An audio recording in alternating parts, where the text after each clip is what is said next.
வணக்கம் என் அன்பு நேயர்களே, மீண்டும் ஒரு முறை இந்த நிகழ்ச்சி மூலம் உங்களோடு இணைகிறேன், மகிழ்கிறேன். இது கேள்விகளாயிரம் நேரம். கேள்விகளால் நமது பகுத்தறிவையும் பட்டறிவையும் புதுக்கிக் கொள்ளுகிற நேரம். கடந்த சில நாட்களாக அல்லது மாதங்களாக நாடாளுமன்றத்தில் அவசரமாக மசோதாக்கள் திருத்தப்படுகின்றன, நிறைவேற்றப்படுகின்றன. மாநிலங்களவையிலும் இதுவரை பெரும்பான்மை பெறாத பாரதிய ஜனதா கட்சியினுடைய அரசு பல வித்தைகளை செய்து மாநிலங்களவையிலும் அவற்றை அந்த தீர்மானங்களை வெற்றி பெற செய்து விடுகிறது. அதனுடைய ரகசியம் என்ன?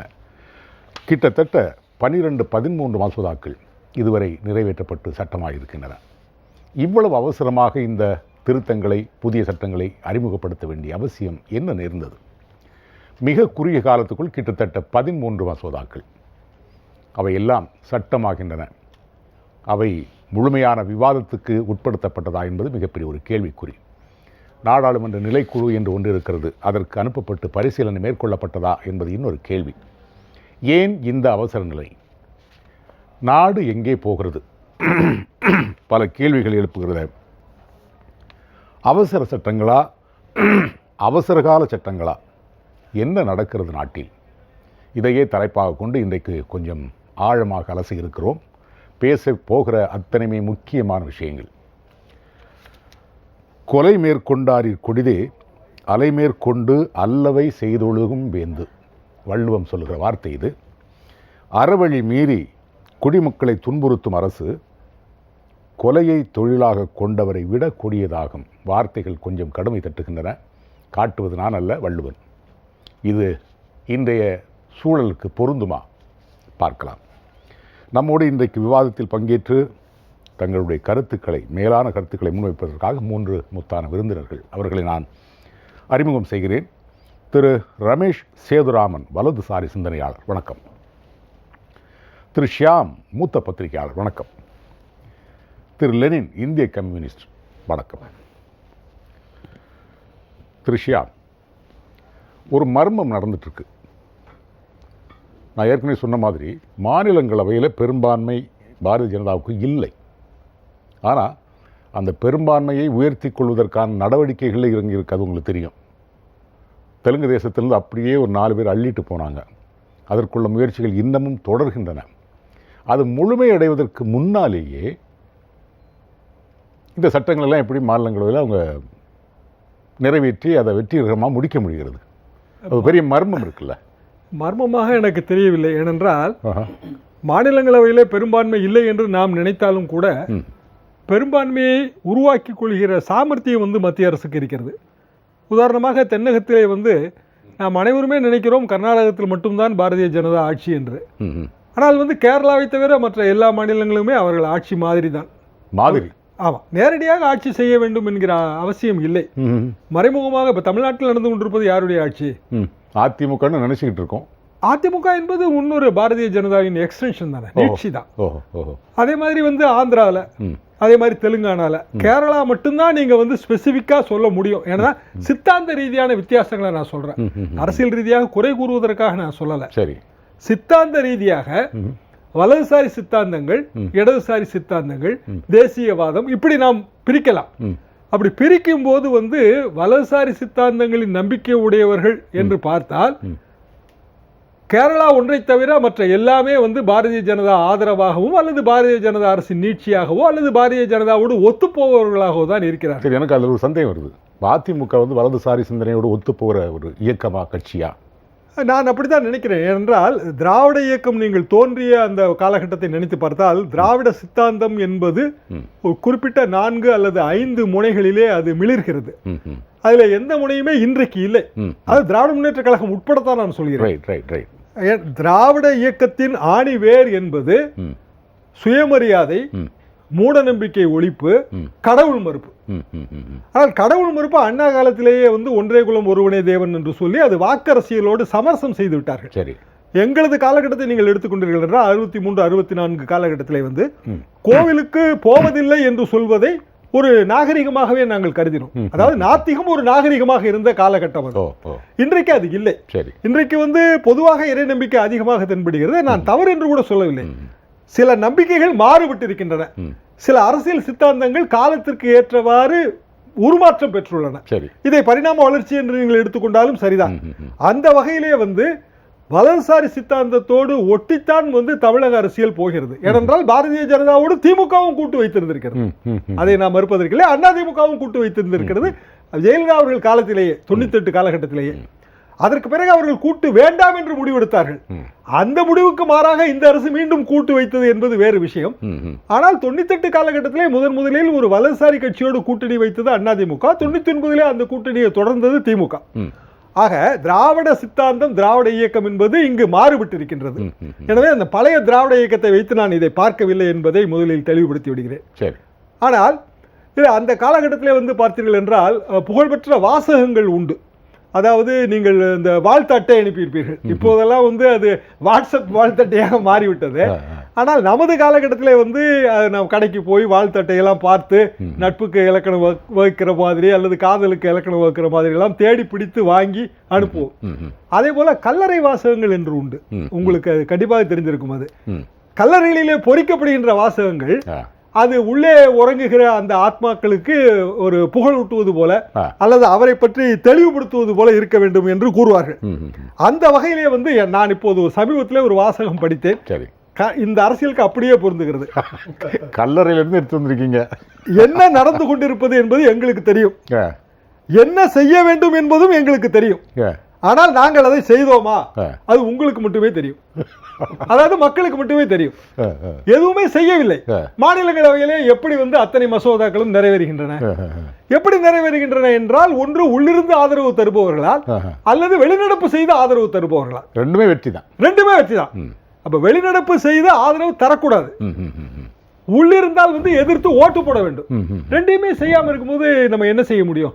இப்ப இத்தனை மசோதாக்கள் வந்து அவசரமா இந்த சூழலை உருவாக்கினார்களா அல்லது எப்படி தானாக உருவானதா, உருவாக்கப்பட்டதா? பயத்தால் உருவாவது என்றுதான் நான் நினைக்கிறேன்.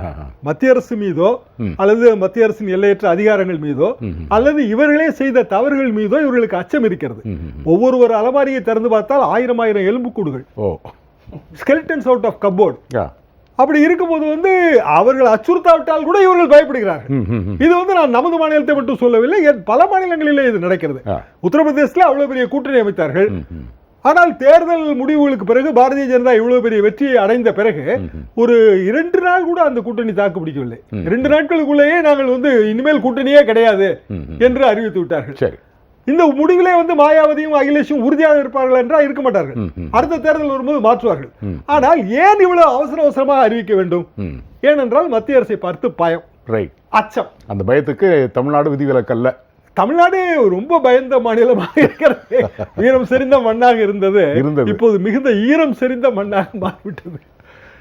லெனின், உங்களுடைய பார்வை சுருக்கமாக சொல்லுங்க. அடுத்தடுத்து நம்ம பாயிண்ட்கள் விவாதங்கள் போக வேண்டியிருக்கு. மாநிலங்களவையில் ஒரு செயற்கையான முறையில் எல்லா கட்சிகளையும் ஒன்று பயமுறுத்தி அல்லது அச்சுறுத்தி ஏதோ ஒரு வகையில் இந்த தாண்டம்ங்கிறவங்கள அந்த மாதிரி இதெல்லாம் பயன்படுத்தி தன்னுடைய இதை ஒன்றா பண்ணிக்கிட்டு இருக்கு. சரி, அதில் மிக முக்கியமானது என்னென்னா நாடாளுமன்றத்தை ரப்பர் ஸ்டாம்பாக மாற்றி விட்டார்கள். ஒரு ஒரு ஒரு சட்டத்திருத்தம் வருது என்றால் அது முழுமையான விவாதத்துக்கு உள்ளாக்கப்பட வேண்டும். ஒன்றை நான் தெளிவாக சொல்லணும். விவாதம்னா என்னென்னா, முதல்ல அந்த உறுப்பினர் அதை படிக்கிறதுக்கான கால அவகாசம் வேணும். ரெண்டாவது, அவர் உறுப்பினர் பீப்புள் ரெப்ரசன்டேட்டிவ் ஆக்ட் படி மக்கள் எல்லோரும் அந்த அவையில் போய் உட்கார முடியாதுங்கிறதுக்காக தான் தன்னுடைய பிரதிநிதியை தேர்ந்தெடுத்து அனுப்புகிறாங்க. அப்ப என்ன, மக்களுக்கும் தெரிந்தாகணும். அதுல என்ன இதாகுதுன்னா, மக்களுக்கு இது வெளிப்படையாக அறிவிக்கப்பட வேண்டும், விவாதத்துக்கு உள்ளாக. அதுதான் ஒரு விரிந்த ஒரு ஜனநாயகத்திற்கான அழகாக நான் பார்க்கிறேன். இங்க என்னன்னா, திடீர் என்று வருகிறது. அவருடைய நோக்கம் நிறைவேற்றுவதற்காக அவசர கதியில் இந்த சட்ட திருத்தங்கள்லாம் கொண்டு வரப்படுகிறது. அந்த எதையுமே அவசர கதியில் மட்டும் இல்ல, அவங்க நோக்கம் மிக தெளிவாக இருக்கிறது. இப்ப நீங்க கொண்டு வர எல்லா சட்டையும் நேஷனல் இன்வெஸ்டிகேஷன் ஏஜென்சி, அந்த ஒவ்வொரு அடுக்கடுக்கா போவோம் நம்ம. இப்படியான சிலவற்றை எல்லாம் நீங்க பார்க்குறப்ப இது மத்திய மாநில அரசுகளுக்கு இடைப்பட்ட விஷயமும் அதுல இருக்குது. அரசியல் சாசனம் வழங்கி இருக்கிற மாநிலங்கள் உரிமையிலேயே நேரடியாக கை வைக்கிற அளவுக்கு அவர்கள் போகிறார்கள். அப்ப இது எல்லாத்தையும் நீங்க ஒட்டுமொத்தமாக பார்க்கிற போது இப்படிப்பட்ட சட்ட திருத்தங்கள் அத்தனையும் மக்களுக்கு எதிராக, நம்முடைய அரசியல் சாசன கோட்பாடுகளுக்கு எதிராக, இன்னும் சொல்ல போனால் மக்களினுடைய ஜனநாயக உரிமைக்கு மீறலுக்காக அல்லது எதிர்த்து கேள்வி கேட்பவர்களை வாயடைக்க வைப்பதற்கு வழக்கிடுவதற்காக அவை அத்தனையும் மாற்றப்படுகிறது என்றால் நிச்சயமாக பாசிசத்தினுடைய அந்த கோர முகங்கள் ஒவ்வொன்றாக இன்றைக்கு வெளிப்படுகிறது. அது சட்ட திருத்தத்தின் மூலம் வெளிப்பட்டுக் கொண்டிருக்கிறது. ஒவ்வொன்றா நம்ம பேச வேண்டியிருக்கு, ரொம்ப கடுமையான வார்த்தைகள். ஆனால் அந்த சட்டங்களும் அப்படிதான் இருக்கு. கடுமையான வார்த்தைகள் மட்டுமல்ல, சட்டங்களுமே கடுமையா இருக்கு. அதுக்குள்ள கொஞ்சம் ஒவ்வொன்றாக எடுத்து நம்ம இழைபிரிக்க வேண்டியிருக்கிறது. திரு ரமேஷ் சேதுராமன், உங்களுடைய பார்வை, இந்த முதல் கட்ட பார்வை மட்டும் அந்த மாநிலங்களவை அவர்கள் பத்திரிகையாளர் திரு ஷியாம் அவர்கள் ரொம்ப அழகா சொல்லிட்டாரு. ஆனா அதோட இன்னொரு டைமென்ஷன்ல இருந்து பாத்தீங்கன்னா அரசியல் அப்படிங்கறதே பாத்தீங்கன்னா கூட்டணி அப்படிங்கறது பொதுவாகவே அது கொள்கை சார்ந்ததுங்கிறத விட கன்வீனியன்ஸ் சார்ந்தது அப்படிங்கிற மாதிரி நிலையில் தான் இன்றைய அரசியல் இருக்கு. ஸோ அதுதான் தார்மீக உண்மை. அதே சமயத்தில் பார்த்தீங்கன்னா மத்திய அரசோடு மாநில அரசு இணக்கமாக இருப்பது எந்த வகையிலும் என்ன பொறுத்தவரைக்கும் தவறு இல்லை. இணக்கமாக இருப்பது தவறு இல்லை, இணக்கமாக இருக்கிறது தவறு இல்லை நிச்சயமா. ஆனால் சொல்றதெல்லாம் கேட்டு தலையாட்டிக்கிட்டு இருக்கிறது அது குற்றச்சாட்டு, அதை குற்றம் சாட்டுபவர்கள் நிரூபிக்கணும் அப்படிங்கிற வகையில தான் இருக்கு. நான் எதனாலன்னு சொல்றேன் பாத்துங்க. அதாவது சொல்றதையெல்லாம் தலையாட்டுறது அப்படின்னு சொன்னா, இப்போ காங்கிரஸ் இதுக்கு முன்னாடி இருந்த ஆட்சி காங்கிரஸ் ஆட்சி, காங்கிரஸ்க்கு முன்னாடி இருந்தது பிஜேபி ஆட்சி. அந்த சமயத்திலயும் டிஎம்கே அலையன்ஸ் இருந்தது. எப்போ அதிமுக பாஜக கூட்டணியில இருந்து வெளியேறினதுக்கு அப்புறம் திமுக இருந்தது. அதே சமயத்துல அடுத்த எலெக்ஷன் வந்ததுக்கு அப்புறம் அவங்க என்ன சொன்னாங்கன்னா, இல்ல காங்கிரஸ் இது பாஜக மதவாத கட்சி, காங்கிரஸ் மத சார்பின்மையுடைய கட்சிங்கிற மாதிரி சொல்லிட்டு அவங்க போனாங்க. உண்மையா எதுக்கு போனாங்கன்னு மக்களுக்கே தெரியும். அதெல்லாம் அது ரொம்ப டீட்டெயிலா போக வேண்டாம். அதே சமயத்துல அடுத்த விஷயம் வரும்போது எப்படின்னு பாத்தீங்கன்னா, அந்த என்னதான் விஷயம் நடந்திருந்தாலும் இப்போ அவங்க ஆட்சியில இருந்தப்போ, கூட்டணி ஆட்சியில இருந்தப்போ அவங்களோட மந்திரியா இருந்த ராசா போன்றவர்களோ இல்ல எம்பியா இருந்தவங்களோ ஜெயிலுக்கு போனாங்க. யார் காங்கிரஸ் ஆட்சியில இருந்தப்போ கூட்டணியில இருக்கும் போதே அதையும் மீறி அந்த கூட்டணியை முறித்து கொள்ள முடியாத ஒரு நிலையில திமுக தள்ளப்பட்டது.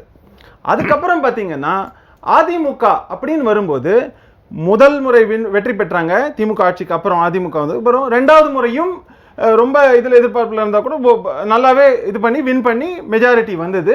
அப்போ திரு ஜெயலலிதா அவர்கள் இருந்தாங்க. அதுக்கப்புறம் அது அப்படியே கண்டினியூ ஆகுது. ஏன்னா ஜெயலலிதா அவர்களின் மறைவுக்கு பிறகு இந்த அரசியல் ஆட்சியானது இந்த அரசுலேருந்து, அதாவது இந்த கட்சியிலேருந்து ஒருத்தர் தேர்ந்தெடுக்கப்பட்டு அவர் கண்டினியூ பண்றாரு.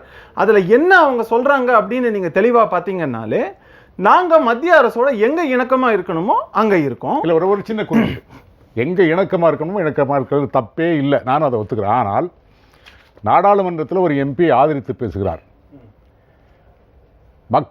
மாநிலங்களவையில் வெளியே நடப்பு செய்கிறாங்க திரு ஷியாம் அவர்கள் சொன்ன, அது என்ன மாதிரி இணக்கம் இது? சரி, நான் அதே பதில நான் திரும்ப கேட்கிறேன். இன்னைக்கு நீங்க சொன்னது ஒரு எம்பி நாடாளுமன்றத்துல சரி இதுவா ஆதரிச்சு பேசுறாரு. சரி, இதுல ராஜ்யசபால அவங்க எதிர்த்து பேசுறாங்கன்னு சொல்றீங்க. இதே நீங்க திமுகலையும் பாத்தீங்கன்னா அதுக்குள்ள போக வேண்டாம். இல்ல நான் என்ன சொல்றேன், அகமொத்தம் எல்லா கட்சியும் என்ன தெளிவா இருக்காங்கிறது மக்களுக்கு புரியுங்கிறதுக்கு சொல்ல வர. ஆக என்னன்னா மக்களோட மனநிலை என்னங்கிறதையும் பாக்குறாங்க. இப்ப எப்படி இருக்குன்னா, ஒரு ஆர்டர் போடுறாங்க, ஏதாவது ஒரு திட்டம் கொண்டு வரணும், ஒரு ஆட்சி காலத்துல ஆர்டர் போட போறோம். அதே அவங்க ஆட்சி காலம் முடிஞ்சிருச்சுன்னா அடுத்த ஆட்சி காலத்துல வரவங்க அதை அமல்படுத்துறாங்கன்னாலோ இல்லைன்னா அது மத்திய அரசு கூட சேர்ந்து எதனா பண்றாங்கன்னாலோ, இல்ல நாங்க அப்ப போட்டதை இப்போ எதிர்க்கிறோம் பாங்க. இதே மாதிரி சொல்றாங்க, எதிர்க்கிறதுக்கு காரணம் சொல்கிறார்கள். என்ன தேவையில்லாத எதிர்க்கணும் டிசைட் பண்ண, அதான் சொல்றேன், மக்களோட மனநிலையை பொறுத்தோ இல்லைன்னா இவங்களே என்ன பண்ணுவாங்க, அப்போ நடந்தது எனக்கு ஆதாயமா இருந்திருக்கும், இப்போ நடக்குது எனக்கு ஆதாயம் கிடையாது, ஏன்னா நான் ஆட்சி கட்டல இல்ல, அதனால நான் இதை எதிர்ப்பேன் அப்படின்னு சொல்லலாம். இல்லைன்னா நீங்க இந்த மாதிரி சொன்னீங்க வெளிநடப்பு அப்படின்னு, ஒரு சிலர் உள்ளுக்குள்ளே இருந்து ஆதரவையும் கொடுத்துட்டு அப்புறம் வெளியில வந்துட்டு ஐயோ தெரியாம ஆதரவு கொடுத்தோம் அப்படின்னு சொல்றாங்க. இதெல்லாம் எப்படி இருக்குங்கிறது நான் சொல்லி தெரிய வேண்டியது. பெரிய ராஜேந்திரன் வேணா திமுகவையும் அண்ணா திமுகவையும் ஒரே நேரத்துல கைக்குள்ள வச்சு கட்டி போட்டதுக்கு பெரிய ராஜேந்திரம். சரி, நம்ம தொடர்ந்து இதுக்குள்ளே நிற்க வேண்டாம், அடுத்த சுற்றுக்குள்ள போகணும். திரு ஷியாம், இனி ஒவ்வொரு புள்ளியிலிருந்து நம்ம பேச ஆரம்பிக்கலாம்.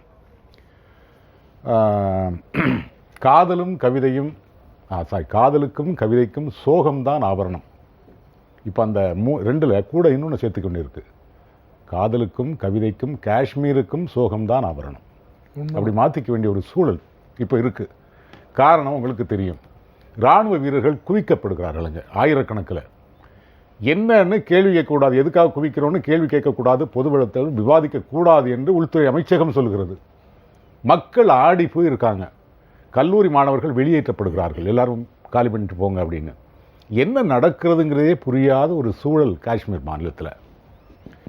இன்றைக்கு காலையிலிருந்து வந்து ரொம்ப கடினமான இதயத்தோடு நான் சொல்றேன். நான் இது என்னவோ ஒரு அவசர நிலைக்கு மேலான ஒரு இறுக்கம் அந்த மாநில மக்களிடம் தென்படுகிறது. என்ன நடக்க போகிறது? என்ன காலையிலிருந்து வந்து கொண்டிருக்கிற செய்திகள் வந்து கவலை தருவதாகத்தான் இருக்கிறது. அப்படி அந்த செய்திகளில் உண்மை இருக்கக்கூடாது என்று கூட நான் விரும்புகிறேன். காஷ்மீரை பொறுத்தவரையிலே அதன் உடன்பாடு என்பது இந்தியா சுதந்திரமாகும் போது ஏற்படுகிற ஒரு உடன்பாடு. அந்த உடன்பாட்டிலே நாம் வந்து அதற்கு ஒரு சிறப்பு அதிகாரம் கொடுத்திருக்கிறோம். இப்போது அந்த சிறப்பு அதிகாரத்தை இன்னொன்று சொல்றேன், அந்த உடன்பாட்டை முன்வைத்து தான் காஷ்மீர் இந்தியாவோடு இணைகிறது. அதுவும் உண்மை வரலாறு. இதுல அதாவது இந்த லா ஆஃப் ப்ராமிசரி எஸ்டோப்பல் என்று சொல்வார்கள். நாம் வந்து ஒரு வகையான வாக்குறுதிகளை கொடுத்தால் அந்த வாக்குறுதியிலிருந்து பின்வாங்க கூடாது என்பது ஒரு பொதுவான எதிர்பார்ப்பு. இது தனி மனித வாழ்க்கைக்கும் பொருந்தும், அரசுகளுக்கும் பொருந்தும். இந்திரா காந்தி அம்மா மன்னர் மானியத்தை ஒழித்தார்கள். அப்போதே அது தவறு என்றுதான் விமர்சிக்கப்பட்டது. ஏனென்றால் பல்வேறு சமஸ்தானங்களை வந்து இணைக்கும் போது மன்னர்களுக்கு நாம் வந்து சில வாக்குறுதிகள் கொடுத்திருக்கிறோம். அந்த வாக்குறுதியிலிருந்து அரசு வந்து பின்வாங்க கூடாது என்பது 1969 காலகட்டத்தில், எங்களது கல்லூரி காலகட்டத்திலே அப்படித்தான் அது விமர்சனம் செய்யப்பட்டது. இதே போல இப்போது காஷ்மீருக்கு ஒரு சிறப்பு அந்தஸ்து கொடுத்திருக்கிறோம். நீங்கள் சரியாக சொன்னபடி அதன் மூலமாகத்தான் காஷ்மீர் நம்மோடு இணைந்தது. இப்போது அந்த அதிகாரத்தை வந்து வாபஸ் பெற்று விடுவார்களோ என்கிற ஒரு ஐயம் வந்து ஏற்பட்டிருக்கிறது. இந்த ஐயம் நீங்க சொல்ற இந்த ஐயம் இன்னும் கொஞ்சம் ஆழமாக போறதுக்கு காரணம் இருக்கு. ஏன்னா பிரிவினை கேட்டு இப்பவே காஷ்மீர் மாநிலத்துக்குள்ள ஏகப்பட்ட போராட்டங்கள் நடக்குது. இந்த சிறப்பு அந்தஸ்தை நீங்க திரும்ப பெற்றால் நினைச்சு பார்க்கவே பயங்கரமா இருக்கும். 1957 காலகட்டத்தில் வந்து பசுமுன் தேவர் அவர்கள் எம்பியாக இருந்தபோது அவர் வந்து is a very big critic of Jawaharlal Nehru and is policies. அவர் வந்து பாராளுமன்றத்தில் பேசியது இன்னமும் குறிப்பேடுகளில் இருக்கிறது. இந்த காஷ்மீருக்கு இதுவரை நாம் செலவு செய்த தொகை, அதாவது 57 காலகட்டத்தில் 47 சுதந்திரம், 57 வரைக்கும் 10 வருஷம் செலவு செஞ்ச தொகையை வச்சு 4-5 காஷ்மீரே நம்ம விலைக்கு வாங்கிடலாம். இந்திய அரசு வந்து தன்னோட பணத்தை வீணாக்குது. பார்லிமெண்டரி குறிப்பேடுகளில் இருக்கிற பசுமுன் தேவரின் வாக்கியங்கள் இவையெல்லாம்.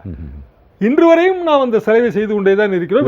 சேர்த்துக்கலாம். இன்றைக்கு பசுமுன் தேவர் உயிரோடு இருந்தா 500 காஷ்மீரை வாங்கிடலான்னு எண்ணிக்கையை கூட்டுவார் தான் நான் நினைக்கிறேன். என்ன காரணம்னா காஷ்மீரோட அடிப்படை என்பது அங்க இருக்கிற இஸ்லாமிய பெருமக்கள். மன்னர் வந்து இந்து மன்னர். சோ அவர் இயல்பாக இங்கு வந்து விட்டார். அது வரைக்கும் கூட அது சரிதான் என்று வைத்துக் கொண்டாலும் பாகிஸ்தான் ஆக்குபைடு காஷ்மீர் வரும்போது நமக்கு வந்து இந்த பக்கம் எல்லை வந்து பாகிஸ்தான் எல்லை சரியாக இருக்கிறது. நான் அமிர்தசரஸில் பணியாற்றும் போது பஞ்சாபில் இந்த வாகா பார்டருக்கு போய் அங்கே வேடிக்கை பார்க்க போவோம். தினந்தோறுமே அது நன்றாக இருக்கும், பெரிய திருவிழா அட்மாஸ்பியராக இருக்கும். சரி, ஆனால் இந்த பக்கம் அதே காஷ்மீருக்கு நாங்கள் போகும்போது வந்து இங்கே வந்து பார்டருங்கிறது அப்போ கிடையாது, லைன் ஆஃப் கண்ட்ரோல் தான், எல்ஓசி தான். இப்போ வந்து கொஞ்சம் வேலிகள்லாம் போட்டிருக்கிறாங்க. அப்போ இந்த எல்ஓசியா வந்து இன்டர்நேஷனல் பார்டரா மாற்றணும் அப்படிங்கிறது 88-89 பேசப்பட்டு வந்த விஷயம். 30 வருஷம் ஆயிடுச்சு, இன்னமும் யாரும் அது சரியாவே செய்யல. முஷாரஃப் இருந்தப்போ இங்க இந்தியா வந்திருந்தப்போ அவர் மட்டும் ஒரு ராணுவ ஆட்சி இருக்கும்போதே நீங்க நெகோசியேட் பண்ணி முடிச்சுக்கலாம்னு ஒரு சஜஷன்லாம் கொடுத்தாரு. ஆனா பல்வேறு காரணங்களால காங்கிரஸும் அதை செய்யல, பாரதிய ஜனதாவும் அதை செய்யல. ஆனால் பாரதிய என்ன செய்ய போறது இல்ல, இப்போ செய்திகள் இதுக்கு பிறகு ஏதோ ஒண்ணு நடக்க போறது, ஏதோ ஒண்ணு நடக்க போகுது அது தெரியுது. ஏதோ ஒண்ணு என்ன ஆங்கில ஊடக செய்திகள், அதை ஒட்டிய தமிழ் ஊடக செய்திகளை வைத்து பார்க்கும்போது சுதந்திர தினத்தன்னைக்கு இந்தியாவின் பிரதமர் வந்து முதன்முறையாக காஷ்மீரில் உரையாற்ற போகிறார். முதன்முறையாக அதை கூட வரவேற்கலாம். ஏனென்றால் அது நல்ல விஷயம் தான். அடுத்த முறை சென்னையிலே வந்து உரையாற்றுவார் என்று நான் மிகவும் ஆவலோடு எதிர்பார்க்கிறேன். இப்படி அதற்கடுத்த முறை திருவனந்தபுரத்தில் உரையாற்ற வேண்டும். இதுல வந்து ஒரு பெரிய தவறான முன்மாதிரி அமைகிறது. காஷ்மீரிலே உரையாற்றுவதை நாம் வீரமாக பேசலாம், ஆனால் டெல்லியிலே உரையாற்றுவது மரபு. அப்படி என்றால் இந்தியாவில் இருக்கிற ஒவ்வொரு மாநிலத்திற்கும் அவர் வர வேண்டும். அது காரிய சாத்தியம் அல்ல. காஷ்மீரில் உரையாற்றுவோம் என்று கூறுவதே நான் வந்து அதை ஏற்றுக்கொள்ளவில்லை. நான் அதை ஒரு எச்சரிக்கையாக சொல்கிறேன். ஆனால் அதற்காகத்தான் ராணுவ வீரர்களை குவிக்கிறார்கள் என்றும் அதற்கு அப்படி பார்க்க முடியும். ஒரே ஒரு உரைக்காக இவ்வளவு ஆயிரக்கணக்கில் இல்ல, அதை ஒட்டிய ஒரு அறிவிப்பு வந்து முக்கியமானதாக கருதப்படுகிறது. அந்த அறிவிப்பு மாணவர்கள் வெளியேற்றப்படுவது, மாணவர்கள் மட்டுமல்ல, அமர்நாத் யாத்திரை சொல்லிட்டாரு. இல்ல, அமர்நாத் புனித பயணம் வந்து மிகவும் புகழ் பெற்றது. இஸ்லாமியர்களுக்கு ஹஜ்ஜி எப்படியோ அப்படி வந்து இந்துக்களுக்கு அமர்நாத். சரி. அமர்நாத் யாத்திரை பாதையிலே வந்து பாகிஸ்தான் கன்னி வெடிகள் போய்த்திருப்பதாகவும் அவற்றை அகற்ற வேண்டும் என்றும் அமர்நாத் யாத்திரை செல்வது பாதுகாப்பற்றது என்றும் கூறி நேற்றிலிருந்து அமர்நாத் யாத்ரீகர்களை திரும்ப சொல்லிவிட்டார்கள். ஆமா. நேற்றிலிருந்து போகவும் முடியாது. இது போக சுதந்திர தின விழா உரையிலே அவர் வந்து JNK என்று சொல்லப்படுகிற ஜம்மு காஷ்மீரை 3ஆக பிரித்து காஷ்மீர் 1, லடாக் 2 யூனியன் பிரதேசங்கள், அதாவது டெல்லி மாதிரியான யூனியன் பிரதேசங்கள், பாண்டிச்சேரி மாதிரியான யூனியன் பிரதேசம் அல்ல, டெல்லி மாதிரியான யூனியன் பிரதேசம். டெல்லி போலீஸுக்கு கீழே வரும், அதாவது மத்திய போலீஸுக்கு கீழே வரும். மத்திய போலீஸ். ஜம்மு மட்டும் வந்து தனி மாநிலம். ஜம்மு வந்து பாரதிய ஜனதா அங்க அதிகமான MLAக்கள் இருக்கிறார்கள், அங்க அவர்கள் தனி மாநிலம் என்றும் கூறப்படுகிறது. இன்னொன்று சொன்னால் நீங்கள் ஆச்சரியப்படுவீர்கள், தமிழ்நாடே வந்து 2ஆக பிரிக்க போகிறார் என்ற பேச்சு இருக்கிறது. ஏற்கனவே இருக்கிற திட்டம் தான் அது. 89 காலகட்டத்திலே வந்து எனது மிக நெருங்கிய நண்பர் மறைந்து விட்டார், அவர் பெயர் நகைமுகன் என்று பெயர். அவர் வந்து ரொம்ப பிரபலமான முகமாச்சு. அவரு காலகட்டத்தில் வந்து அவரோட ஒரு பெரிய கேம்பெயின் வந்து இதுவா தான் இருந்துச்சு. தென் மாவட்டங்கள், அதாவது திருச்சிக்கு தென்புறம் அல்லது மதுரைக்கு தென்புறமாக வந்து தனி மாவட்டம் தனி மாநிலம் பிரிக்க வேண்டும். சமீபத்தில் பாமக தலைவர் சொன்னது இப்ப லேட்டஸ்டுங்க. நகைமுகன் அது ஒட்டிய நிறைய பேர் அப்படி அதுக்காக குரல் கொடுத்திருக்காங்க. அது வந்து ரொம்ப முந்தி செந்தமிழ்நாடுன்னு பேரு வச்சாங்க. இதுல நிர்வாக வசதிக்காக மாநிலங்கள் பிரிக்கப்படுவதை தவறுன்னு சொல்ல முடியாது. ஏன்னா ஆந்திரா தெலுங்கு ஒரே மொழிவாரி மாநிலத்தில் ஒரே மொழி தான், ஆனா 2ஆ பிரிச்சிருக்காங்க. மத்திய உத்தரப்பிரதேசம் 2ஆ பிரிச்சிருக்காங்க, பீகார் பிரிச்சிருக்காங்க. அதை நம்ம தவறுன்னு சொல்ல வரல. ஆனால் அதை ஒட்டிய அறிவிப்புகள் எப்படி வந்து இதுல வந்து பிரச்சனை வருதுன்னா, பார்லிமெண்ட் தொடர்ந்துகிட்டு இருக்கு. பார்லிமெண்ட் தொடர்ந்துகிட்டு இருக்கும்போது திங்கட்கிழமை கூட போகுது. அப்போ பார்லிமெண்ட்ல வச்சு அறிவிப்பதுதான் வந்து இது பொருத்தமாக இருக்கும் என்று காஷ்மீரை சேர்ந்த தலைவர்கள் நினைக்கிறார்கள். இதற்காக அவர்கள் வந்து டெல்லியும் வந்து பிரதமரையும் சந்தித்திருக்கிறார்கள். ஆனாலும் இன்றைக்கு என்ன பேட்டியிலே கூறுகிறார் என்றால், யாருமே எங்களுக்கு எந்த உறுதியான தகவலையும் தெரிவிக்க மாட்டேன் என்கிறார்கள் என்று. மாநில சுயாட்சி நாம் பேசுகிறோம், காஷ்மீர் மாநிலத்திலும் இதே நிலைமைதான். அதாவது பாரதிய ஜனதா என்ன நினைக்கிறதோ அதை வந்து அவர்கள் வலுக்கட்டாயமாக திணிக்க பார்க்கிறார்கள். உதாரணமாக தமிழ்நாடு பிரிக்கப்பட்டால் தமிழ்நாடு மக்கள் அதை பற்றி நினைக்கிறார்களா என்று கூட கவலைப்படாமல் பிரிப்பார்கள். இப்படிப்பட்ட ஒரு கருத்து கேட்புங்கிறது இல்ல, மக்கள் கருத்து கேட்பு என்பது இல்லை. அவர்கள் சொந்த கருத்து என்னவோ அதை செயலாக்குகிறார்கள். காரணம் அவர்களிடம் இருக்கின்ற பெரும்பான்மை. சரி, ஓகே. திரு சேதுராமன், இப்போ 2-3 விஷயம் பேசணும். அதில் வந்து இது அவசர கால சட்டங்களா அப்படின்னு பார்த்தோம்னா, அது அவசரமும் இல்லை அவசர காலமும் இல்லை, அவசியமான சட்டங்கள் இல்ல. ஒரு நாள்ல மசோதாவை அறிமுகம் செய்யறது, ஒரு நிமிஷம் இங்க திரும்பாங்க, இங்க பாருங்க. சரி, ஒரு நாள் அறிமுகம், அடுத்த நாள் விவாதம், அதுக்கு அடுத்த நாள் நிறைவேற்றம். இதுக்கு பேர் என்ன? மெஜாரிட்டி இருக்கு. ஏற்கனவே இது வந்து போன இல்ல 2 விஷயத்த சொல்றேன். ஒன்று மெஜாரிட்டி இருக்கு, இன்னொரு விஷயம் இவை எல்லாமே நீங்க சொன்ன அத்தனை இதுவுமே வந்து இன்னைக்கு நேற்று இயற்றப்பட்டு இன்னைக்கு கொண்டு வந்து நாளைக்கு உடனே இது பண்ணிடல. ஒரு சில சட்டங்கள் இதுல வந்து மக்களவையில நிறைவேற்றப்பட்டிருக்கு, போய் மாநிலங்களை போய் ரிஜெக்ட் ஆகி திரும்ப வந்திருக்கு. சோ அந்த மாதிரி இல்ல, அது பழைய கதை இல்ல. ஆனா என்னன்னா, அப்ப நம்ம எப்படி சொல்றோம், ப்ரொஜெக்ட் இன்னைக்கு எப்படி ஆகுதுன்னா, இது என்னவோ நேற்று இயற்றப்பட்டு இன்னைக்கு அவசரமாக இதுல மக்களவையில வச்சுட்டு அடுத்தது மாநிலங்களவையில இமீடியட்டா அது வந்து மக்களவையில வச்சாங்க, ஜெயித்தது, மாநிலங்களவை கொண்டு வந்தாங்க, ஜெயிக்க வைத்தார்கள். அடுத்த நாளே குடியரசுத் தலைவருடைய ஒப்புதல் நடைமுறைக்கு வந்தாச்சு. பேர் என்ன? நல்லது என்ன, அதாவது என்ன சொல்லியிருக்காரு, மேக்சிமம் கவர்னன்ஸ். எவ்வளவு ஒரு பக்கம் என்னன்னா, அரசு வேகமா செயல்பட்டாலும் குற்றம், வேகமா செயல்படலனாலும் குற்றம், எதையுமே இல்ல, அது நல்லது தானே, அது மாதிரி எல்லா இடத்துலயும் இருக்கும் அப்படின்னு நம்ம இல்ல. நான் உங்களுக்கு இன்னொரு விஷயத்துமே சொல்றேன், காஷ்மீரை பத்தி முக்கியமான புள்ளிக்கு வந்திருக்கீங்க. காஷ்மீர் சோ இன்னைக்கு வந்து சொல்றோம், ஒரு அவசர நிலை பிரகடனப்படுத்தப்பட்டிருக்கிறதோ இல்லைன்னா வந்து இதுக்கான அவசியம் என்ன அப்படின்னு. முதல் விஷயம், 1947 பிரிட்டிஷ் அரசு வெளியேறுகிறது.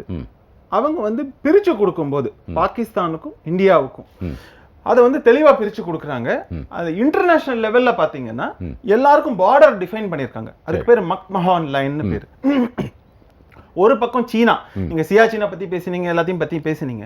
ஒரு பக்கம் சீனா, அவங்க எப்படி பிஹேவ் பண்றாங்க இன்னைக்குன்னா, அவங்க ஒரு சூப்பர் பவர்னு இது பண்ணிட்டு, இந்த கம்யூனிஸ்ட் அரசு என்னன்னா மற்ற நாடுகளுடைய எல்லையை தாண்டி போய் இவங்க எல்லையை விரிவாக்கம் பண்றதுல ஒரு முக்கிய இதுல ஈடுபட்டிருக்காங்க. சரி. அருணாச்சல பிரதேசமா இருக்கட்டும், இல்லைன்னா மற்ற நாடுகள், மற்ற அந்த நாடுகள் அவங்க சுத்தி இருக்கிறதா இருக்கட்டும், எல்லா இடத்துலயும் இதை வந்து பண்ணிட்டு இருக்காங்க. இது வந்து உலக அளவுல பெரிய ஒரு கண்டனத்துக்கு உள்பட்டிருக்கு. சரி. இது ஒரு பக்கம். இது வந்து இது வரைக்கும் நடந்தப்போ, இந்த மாதிரியான ஒரு என்கரேஜ்மெண்ட் நடந்தப்போ, ஜவஹர்லால் நேரு, இப்போ நம்ம மூத்த பத்திரிகையாளர் திரு ஷியாம் அவர்கள் சொல்லும்போது சொன்னாரு, நம்மளோட தேவர் அவர்கள், முத்துராமலிங்க தேவர் அவர்கள் சொல்றாரு, இந்த மாதிரி வந்து செலவு பண்ணிருக்கோம். இந்த செலவுங்கிறது நீங்க வந்து ஒரு மாநிலத்திற்கு செய்யப்பட்ட செலவுன்னு பார்க்க கூடாது, இந்த நாட்டின் பாதுகாப்பிற்காக செய்யப்பட்ட செலவு. இதுக்கு காரணம் நான் என்ன சொல்லணும்னா, இதுவரை நடந்த தீவிரவாத அட்டாக், அதாவது என்னென்ன பயங்கரவாதங்கள் நடைபெற்றிருக்கோ, எல்லை மீறிய பயங்கரவாதம், அது எல்லாமே அதுவும் பாகிஸ்தான்ல இருந்து வரும்போது அந்த எல்லைங்கிறது ரொம்ப ரொம்ப முக்கியமான எல்லையா நமக்கு கருதப்படுது. எல்லை மீறிய பயங்கரவாதம் ஒத்துக்கிறேன். இது ஒண்ணு. இது ரெண்டு விஷயம் இருக்கு. இந்த எல்லைங்கிறதுல பாகிஸ்தான் என்கரேஜ் பண்ணிருக்கு. அதான் பாகிஸ்தான் ஆக்குபைடு காஷ்மீர்ங்கிறது பேரு. சரி, அது ஒரு பக்கம். இன்னொரு பக்கம் இந்தியாவோட காஷ்மீர்ங்கிறது ஒரு, இதுக்கு என்ன நமக்கு வந்து ஷரத்துகள் போடப்பட்டதோ, எதை பேஸ் பண்ணி நமக்கு வந்து இது பண்ணாங்களோ, ஸ்பெஷல் அந்தஸ்து கொடுக்கப்பட்டதோ, அதுக்கும் ஒரு பர்டிகுலர் டைம் லைன் இருந்தது. அதை வந்து காங்கிரஸ் அரசும் அதுக்கு முன்னாடி இருந்த ஒரு சில அரசுகளும் என்ன பண்ணினாங்கன்னா அதை எக்ஸ்டெண்ட் பண்ணிட்டே வந்தாங்க. அதுக்கு வந்து ஒரு நிறைவுங்கிறது இதுவாகாமலே இருந்தது. ஒண்ணு. அடுத்த விஷயம் என்ன ஆச்சுன்னு பாத்தீங்கன்னா, காஷ்மீர்ல இப்ப இன்னைக்கு சொல்றோம், ஐயோ முஸ்லீம் பெரும்பான்மையா இருந்துட்டு போட்டோம், ஆனா அங்க இருந்த காஷ்மீர் பண்டிட்டுகள் என்ன ஆனாங்க? ஒரு நாள் இரவு எல்லாரும் நிம்மதியா படுத்துட்டு இருக்காங்க, திடீர்னு ஒரு மசூதிகள் எல்லாத்துல இருந்தும் மைக்கிள் செட்ல இது, தயவு செஞ்சு எல்லாரும் வெளியேறிடுங்க. ஒரு நாட்டுக்குள்ள, ஒரு மாநிலத்திற்குள் வாழும் மக்கள் நடு இரவில் குடும்பம் குட்டிகளுடன் துரத்தப்பட்டார்கள். அவர்களுக்கு ஒரு நாட்டிலேயே, அதுவும் அவர்கள் வாழும் மாநிலத்திலேயே அவர்கள் அங்கிருந்த அகதிகளாக துரத்தப்பட்டார்கள் மற்ற மாநிலங்களுக்கு. இது எந்த மாதிரியான ஒரு விஷயம்?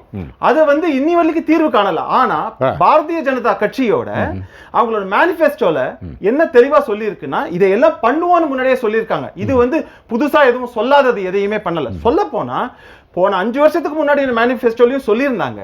ஆனா இப்போ நிறைவேற்ற முடியல. ஏன்னா 6 அமரத் தான் எல்லாத்தையுமே பண்ணி, நோய் நாடி, நோய் முதல் நாடி, அது தணிக்கும் வாய் நாடி அப்படிங்கிற மாதிரி அதை எல்லாத்தையும் பார்த்து ஒரு முழுமையான தீர்வு, அங்க இருக்கிற மக்களுக்கும் பிரச்சனை வரக்கூடாது, அதே சமயத்துல அங்க இருந்து ஃபோர்ஸ்ஃபுல்லா வெளியேற்றப்பட்ட மக்களையும் திரும்ப குடியமர்த்தணும், ஒரு அமைதியான சூழலை உருவாக்கணும். ஏன்னா காஷ்மீரை பொறுத்த வரைக்கும் பாத்தீங்கன்னா அந்த மக்களுக்கே ஒரு பெரிய ஒரு நல்ல விஷயம், ஏன்னா டூரிஸ்ட் ஹப், அது நல்ல ஃபிளரிஷ் பண்ணலாம். ஆனா இன்னைக்கு அப்படி நடக்கிற மாதிரி இல்ல.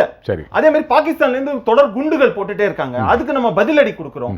இதை எல்லாத்தையும் சரி பண்ண வேண்டியிருக்கு. இன்டர்நேஷனல் பிரஷர், இப்போ வந்து ட்ரம்ப் அவர் சொன்னாரு, அப்புறம் அவரே வந்து இல்ல நான் அப்படி சொல்லலன்னு வந்து பேக் வாங்கிட்டாரு.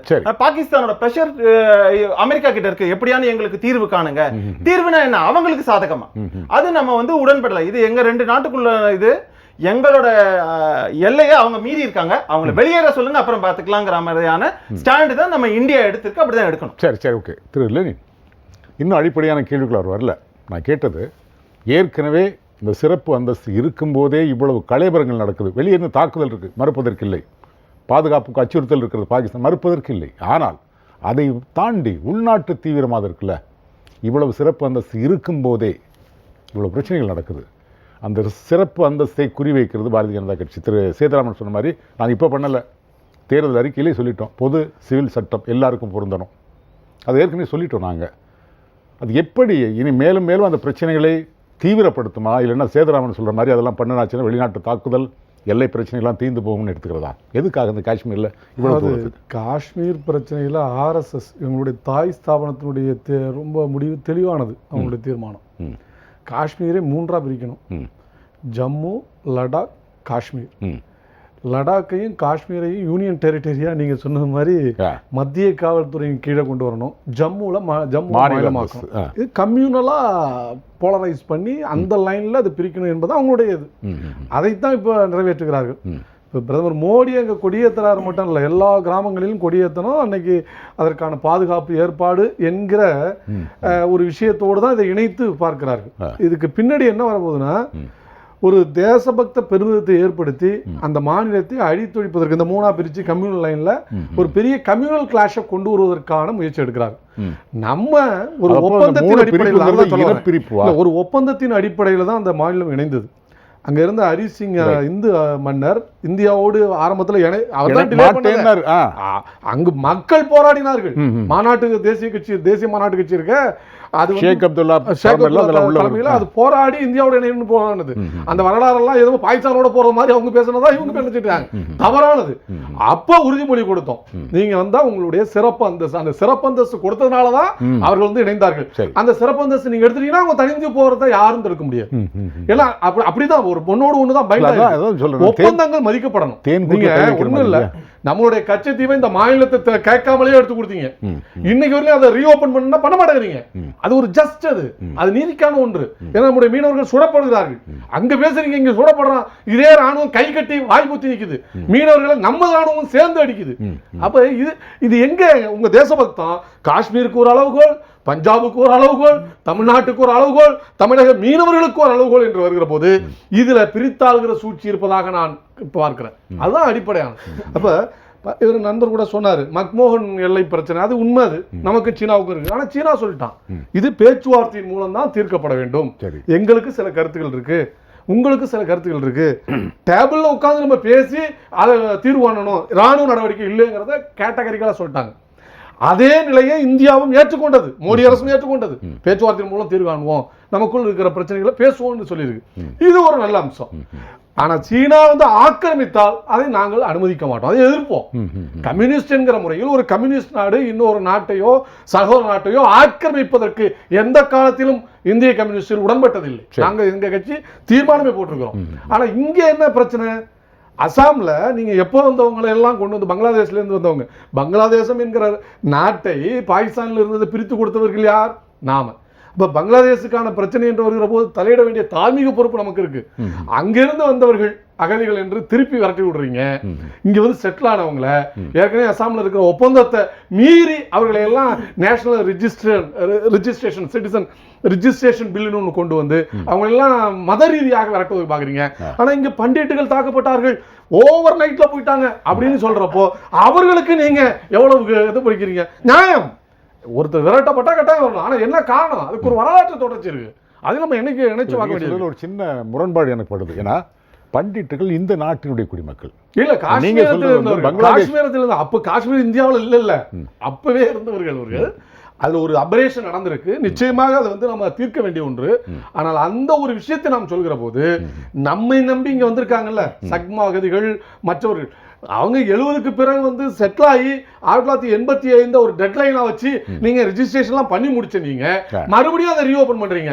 ஆனா 70களில் கொடுத்த கச்சத்தீவை ரீஓபன் பண்ணுனா இந்தியாவும் இந்தியா தமிழ்நாட்டினுடைய மீனவர்களுக்கும் இன்னைக்கு இடைஞ்சலா இருக்கிற இலங்கை கடற்படை அட்டூழியத்திற்கு தளம் அமைக்கிற அதை ரீஓபன் பண்ணா பண்ண மாட்டேங்கிறீங்க.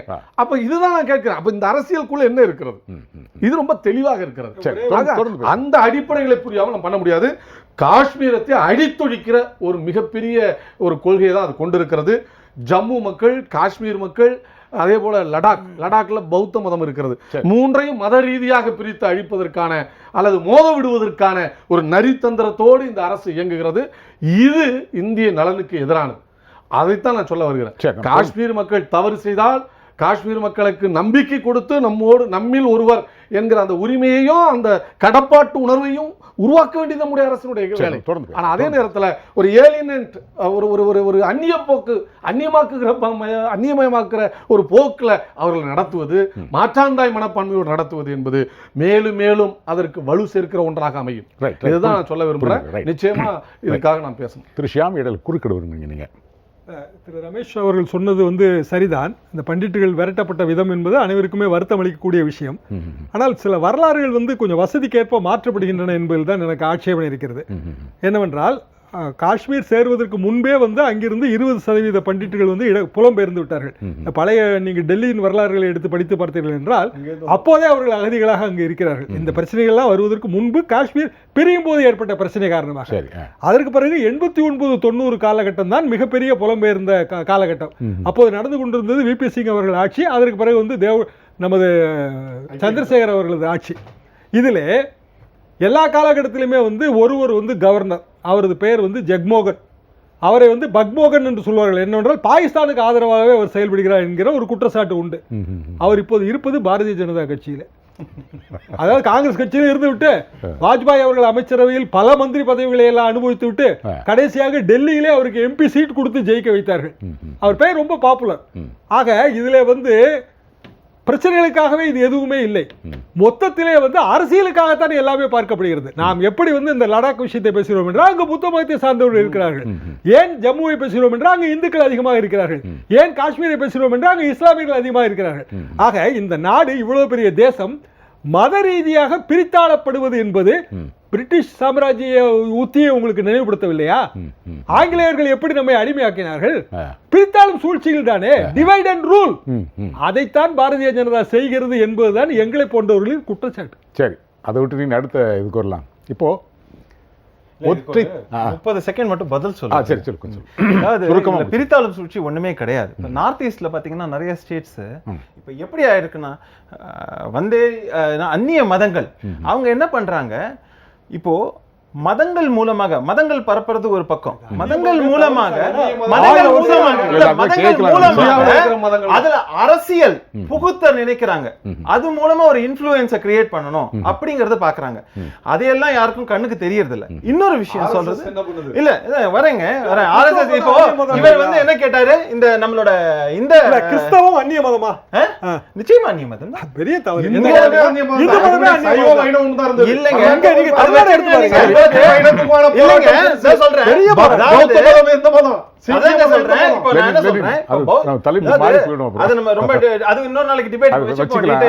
அதனால இதுல என்னன்னா, அதே மாதிரி இவர் என்ன சொல்றாரு, கச்சத்தீவை பத்தி பேசுறாரு. கச்சத்தீவை தாரை வார்த்தது எது? காங்கிரஸ் அரசு. அதற்கு துணை போனது யாரு? கருணாநிதி. ஏன் துணை போனாருன்னு எல்லாருக்குமே தெரியும். அது அகைன் வரலாற்றுக்குள்ள போக வேண்டிய அவசியம் இல்லை.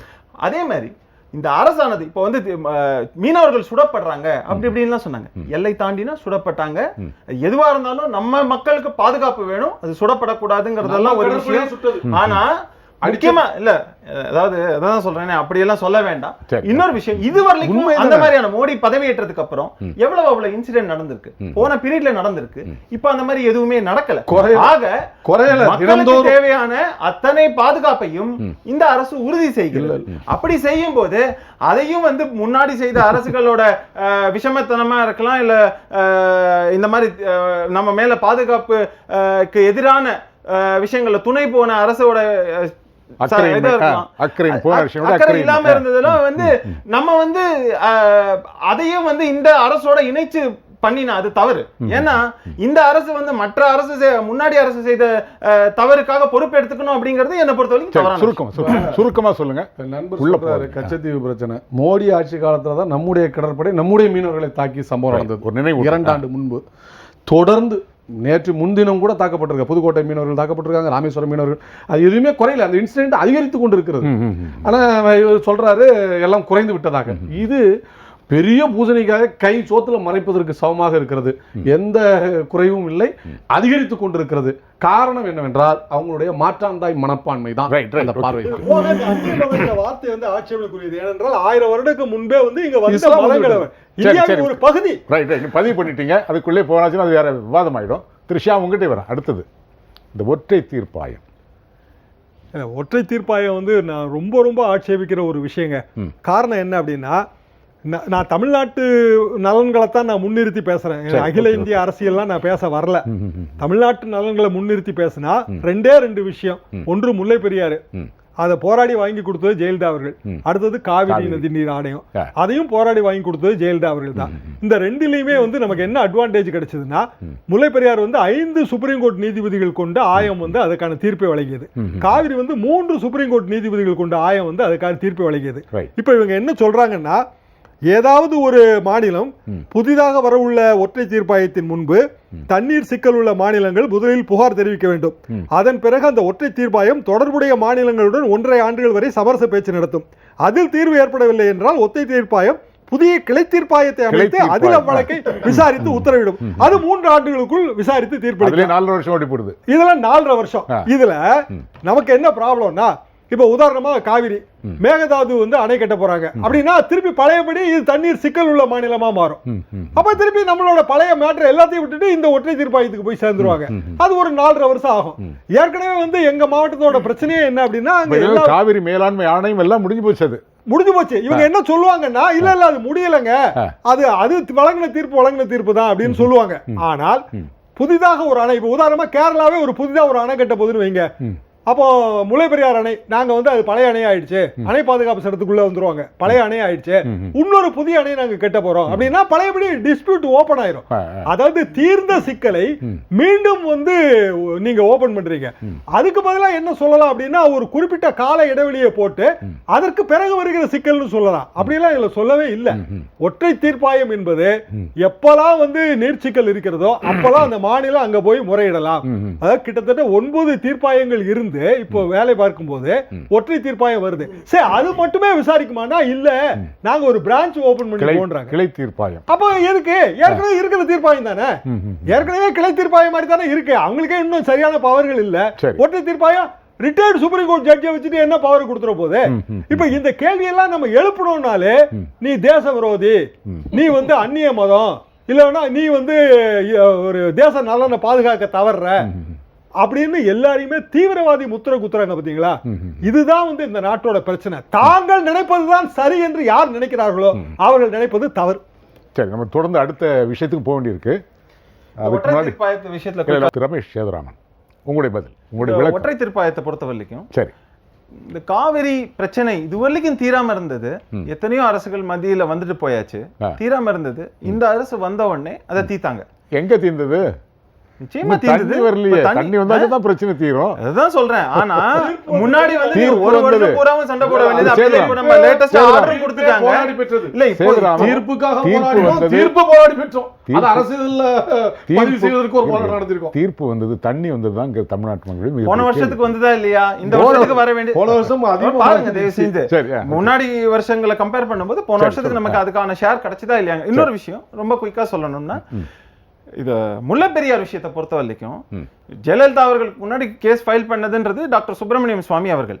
அவர் என்ன பண்ணார்? அவர் போன உடனே ஜெயலலிதா அவர்கள் அந்த கேஸ்ல தன்னையும் இணைச்சு கொண்டார்கள். ஆனா அதுல வந்து நமக்கு சாதகமாக தீர்ப்பு வந்தவுடன் அதை என்ஃபோர்ஸ் பண்ணவே சொல்லல. நம்ம இந்த நீர் மட்டத்தை உயர்த்தணும் அப்படிங்கிற ஒரு இது வந்தப்போ அதை பண்ணாமலே விட்டது வந்து எந்த அரசா இருந்தாலும் அது அவங்களோட தவறு. அது நம்ம இன்னொரு விஷயம், இவங்க கேரளால அணை கட்டுறாங்க, மேகதாது கர்நாடகாவில் அணை கட்டுறாங்கன்னு சொல்றமே தவிர நம்ம அணை கட்டுறதுக்கு உண்டான விஷயங்களையோ நிறைய புதுசா தடுப்பணை கட்டுறதுக்கு உண்டான விஷயங்களையோ ஈடுபட்டு இருக்கோமா?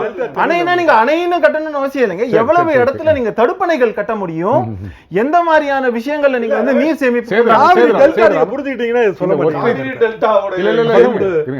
எல்லாமே தஞ்சாவூர்காரங்க 2 பேரும் கொஞ்சம் இந்த ஒற்றை தீர்ப்பாயத்தினால என்ன கிடைக்க போகுது? ஏன் இந்த இடியாப்பு சிக்கல்னு கேட்கிறாங்க.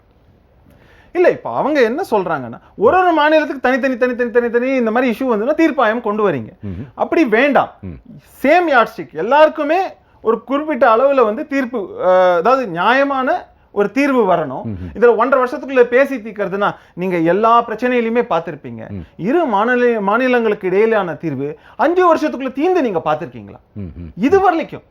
அப்படி இருக்கிறப்போ 4.5 வருஷத்துக்குள்ள ஆகணுங்கிறது இது எதையெல்லாம் வேணா பல சட்ட சிக்கல்கள் எல்லாத்தையும் கருத்துல எடுத்துட்டு இந்த மாதிரியான ஒரு தீர்வை கொண்டு வந்திருக்காங்க அப்படின்னா அதுக்கு ஒரு டைம் லைன் தெளிவா கொடுத்திருக்காங்க அப்படின்னா தீர்வு காணும் நோக்கில் தான். இது இழுத்துட்டே போக கூடாது. இது வந்து இந்த டைம் லைனே கொடுக்காம இதை மட்டும் சொல்லி இருந்தாங்கன்னா அதை நம்ம எப்படி பார்ப்போம் அப்படிங்கிறது இருக்கு இல்லையா? அந்த டைம் லைனை கொடுத்துட்டு அது கடைசியாக இம்ப்ளிமெண்ட் பண்ணது நிறைவேற்றது இருக்குல்ல, அது கூட மத்திய அரசினுடைய கையில் முடிவில் தான் இருக்குமே தவிர அந்த 4-5 வருஷத்துக்கு முடியுங்கிறதுக்கு உத்தரவாதம் இல்லை. திரு லெனின் வந்து இதுவரையிலும் போராடி பெற்ற உரிமையை குழி தோண்டி புதைக்க முயற்சி. 30 ஆண்டு காலம் போராட்டம் நடத்தி சட்ட ரீதியான அந்த உரிமை பெற்றோம். அதை கூட வெளியிடுவதற்கு மத்திய அரசு, பாஜக அரசு தயாராக இல்லை. அதையும் போராடி வெளியே வைத்து தீர்ப்பு வந்தது. அதுல கூட மாற்றான் தாய் மனப்பான்மை தான். தாமோதர் வேலி பள்ளத்தாக்குக்கான அந்த நதிக்கான 4 மாநிலங்களுக்கு இடையே உள்ள தீர்ப்பாயத்துக்கு அதிகாரம் இருக்கிறது. ஒரு மாநிலத்தினுடைய இதை வந்து குறைச்சு மயப்பட வேண்டியதில்லை. அவங்களுடைய இது என்ன தேவையோ அதை சட்ட ரீதியாக கொடுத்தாக வேண்டும். இங்கே அந்த ஆணையத்தை அமைக்காத காரணத்தால், அந்த வாரியத்தை அமைக்காத காரணத்தால் இங்கே அதற்கான அந்த சட்ட உரிமையோடு அவர்கள் அதை ஆத்தன்டிக்கா சொல்ல முடியல. அந்த அதிகாரத்தை இவர்கள்ட்ட கொடுக்கல. அதுல கூட 2 விதமாக இருக்கிறது. அதையும் குழி தோண்டி புதைப்பதற்கு இப்போ ஒற்றை தீர்ப்பாயனா நம்ம மூத்த பத்திரிகையாளர் மரியாதைக்குரிய ஷியாம் அவர்கள் சொன்னதுதான். அதுவும் ஒற்றை தீர்ப்பாயம் இல்லை, அப்புறம் ஒரு கிளை தீர்ப்பாயத்தை உருவாக்கும். அது ஒற்றை தீர்ப்பாயம் மற்ற தீர்ப்பாயங்களை உருவாக்கி அந்த தீர்ப்பாயம் வழிநடத்தி ஆக என்னன்னா டிவைட் அண்ட் ரூல், இப்போ டைவர்ட் அண்ட் ரூல் என்கிற அடுத்த கட்டத்திற்கு வெள்ளைக்காரருடைய அந்த யுக்தி அடுத்த கட்டத்துக்கு வந்திருக்கிறது. அதனுடைய நேரடி விஷயம் தான் இது.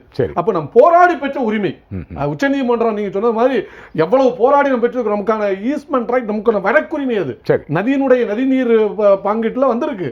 இன்னைக்கு ஒரு பிரச்சனை பத்தி பேச வேண்டியிருக்கு, குறுக்கிய நேரம் சீக்கிரமா முடிச்சு. எனவே அணை கட்ட போது கூட நம்ம அதை நம்ம காத்திரமாக நம்முடைய எதிர்ப்பை தெரிவிக்கிறதுக்கான வாய்ப்பு இருக்கிறது. இப்ப நீங்க ஒற்றை தீர்ப்பாயம் போயிட்டீங்கன்னா அந்த அணையை கட்ட வைப்பதற்காகவே இது உருவாக்கப்பட்டதோ அதற்காக சிருஷ்டிக்கப்பட்ட ஒரு சிருஷ்டியாக தெரிகிறது. இது மிக ஆபத்தானது, தமிழ்நாட்டுக்கு எதிரானது. தமிழ்நாட்டினுடைய நலன் காவிரி நலன், நம்ம தண்ணி குடிக்கிற சென்னை தண்ணி வரலையும் காவிரியிலிருந்து தான் வருது என்பதை நண்பர் புரிந்து கொள்ள வேண்டும். எனவே அந்த தண்ணீர் உரிமையை நம்ம பாதுகாக்கணும். ஏற்கனவே வந்தது ஏதோ அந்த அதிகாரம் அந்த உரிமைப்படி நம்ம தண்ணி பெற்றதா சொல்றாரு, கிடையாது. சென்ற ஜூன் மாதத்துக்கு 32 டிஎம்சி தண்ணீர் நமக்கு வந்திருக்க வேண்டும், வந்தது 4 டிஎம்சி, அவ்வளவுதான். தெரியாது. திரு சேதுராமன், இன்னொரு முக்கியமான விஷயம், தகவல் அறியும் உரிமை சட்டம். அது ஒரு நல்ல லெவலுக்கு இன்னும் சொல்ல போனாச்சுன்னா காங்கிரஸ் வெட்டின குழியிலேயே அதுவே விழுந்து நிறைய பேர் பலி கொடுத்துருக்கு தகவல் அறியும் உரிமை சட்டத்தில். ஆனால் அதில் உள்ளதெல்லாம் நீர்த்து போக செய்கிற மாதிரி, அந்த எது அரசை திருப்பி கடிக்குமோ அந்த பல்லெல்லாம் லேசாக பிடுங்குற மாதிரி ஒரு சின்ன வேலை பண்ணிவிட்டு ஒன்றுமே பண்ணல எல்லாம் இருக்குங்கிற மாதிரி காட்டிக்கிட்டு இருக்கீங்க. அதாவது இறுதி கட்டம், உங்களுடைய கருத்துகள் 3 பேரும் ஒரே அந்த கேள்விக்கு உங்களுடைய கருத்துக்களை சொல்ல போறீங்க. இதுல வந்து காங்கிரஸ் வந்து வழியை வந்து இதை ஒன்றும் கொண்டு வந்துடல. அது வந்து சுப்ரீம் கோர்ட் வந்து ஆர்டர் டைரக்ஷன் கொடுத்து அதை வந்து கட்டாயம் செய்தாக வேண்டும் நிலையில அந்த சட்டம் கொண்டு வரப்பட்டது. அது மக்களுக்கு நிச்சயமாக மிக மிக ஒரு நல்ல சட்டம். அதோட இதை வந்து நீர்த்து போக செய்யுமான்னு அப்படின்னு பார்த்தா, அதாவது அரசோட பாதுகாப்பு விஷயங்கள்லயோ மற்ற விஷயங்கள்லயோ இந்த ஆர்டிஐ வந்து பிரயோகம் பண்றதுங்கிறது வந்து அது நம்ம நாட்டோட ஒரு பாதுகாப்புக்கு குந்தகம் விளைவிக்கும். அதுக்காக பேசிக்கா ஒரு மக்களோட நலன் சார்ந்த விஷயங்கள்ல அது மக்கள் கேள்வி கேட்கணும். அதுக்கு உண்டான ஒரு அத்தனை விஷயங்கள்லயும் இந்த ஆர்டிஐ அவர்களுக்கு சார்பா, அதாவது விஷயத்தை வெளிப்படைத்தன்மை கொண்டு வரதா இருக்கு. வெளிப்படைத்தன்மை இருக்குமாங்கிறது தான் பெரிய சந்தேகம். இல்ல அதுதான் இந்த மாதிரி எல்லாமே வந்து இந்த மாதிரி சின்ன சின்ன ட்விஸ்ட் எல்லாம் பண்ணி வச்சிருக்காங்க. இல்ல அதுதான் பண்ணி வச்சிருக்காங்க. ஆனா அந்த ட்விஸ்ட் எல்லாம் நான் கொஞ்சம் ஓரளவுக்கு படிச்சதுல எனக்கு தெரிஞ்ச அளவுக்கு என்னன்னா அது ஒன்றும் பெரிய தாக்கத்தெல்லாம் ரொம்ப ஒன்றும் ஏற்படுத்திடாது. என்ன பொறுத்தவரைக்கும் என்னன்னா அதுலயும் நம்ம கரெக்டான விஷயங்களை கேட்டோம்னா நமக்கு தேவையான விஷயங்கள் அத்தனையும் இன்ஃபர்மேஷன் கிடைக்கும். சின்ன சொல்ல, நீங்க தகவல் ஆணையத்தினுடைய தலைவர் மீது நான் அரசு, உங்களுக்கு நான் சம்பளம் தரேன், என்னுடைய கட்டுப்பாட்டில் நீங்கள் உங்களை தூக்கணும்னா தூக்க முடியும்னால, ஆய்வுகளை குறைக்கணும்னா குறைக்க முடியும், நீட்டனா நீட்ட முடியும், எல்லா அதிகாரமும் எங்கிட்ட இருக்குது. நீங்கள் என்னை பொறுத்தவரை உங்களுடைய செயல்பாடு எப்படி இருக்கும்னு நினைக்கிறீங்க? நான் ஒரு முதலாளி மாதிரி.